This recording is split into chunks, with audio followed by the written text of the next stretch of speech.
Pure Islamic mood کے ناظرین کو السلام علیکم۔ حضرت ابی بن کعب رضی اللہ تعالیٰ عنہ بیان فرماتے ہیں کہ میں نے رسول اللہ صلی اللہ علیہ وآلہ وسلم سے عرض کیا، یا رسول اللہ صلی اللہ علیہ وآلہ وسلم، میں آپ پر زیادہ سے زیادہ درود پڑھنا چاہتا ہوں، مجھے بتائیں کہ میں دعا مانگنے کے دوران کتنا درود پڑھوں؟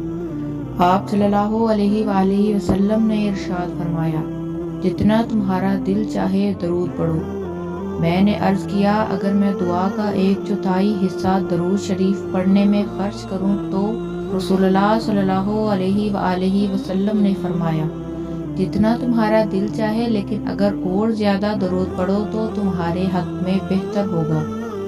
میں نے عرض کیا، دعا کے آدھے حصے میں درود شریف پڑھوں تو؟ رسول اللہ صلی اللہ علیہ وآلہ وسلم نے فرمایا، جتنا تمہارا دل چاہے، لیکن اگر اور زیادہ درود پڑھو تو تمہارے لیے بہتر ہوگا۔ پھر میں نے عرض کیا، اگر میں دعا کے 2/3 حصے میں درود شریف پڑھوں تو؟ آپ صلی اللہ علیہ وآلہ وسلم نے فرمایا، جتنا تمہارا دل چاہے، لیکن اگر اور زیادہ درود پڑھو تو تمہارے حق میں بہتر ہوگا۔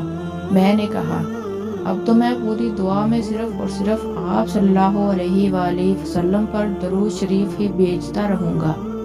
یہ سن کر رسول اللہ صلی اللہ علیہ وآلہ وسلم نے فرمایا، پھر تو درود شریف سے تمہاری تمام پریشانیاں دور اور گناہ معاف ہو جائیں گے۔ سبحان اللہ۔ رسول اللہ صلی اللہ علیہ وآلہ وسلم نے فرمایا، اللہ اس شخص کے چہرے کو تر و تازہ رکھے جس نے میری حدیث کو سنا، اسے یاد کیا، اس کی حفاظت کی اور پھر اسے آگے بیان کیا۔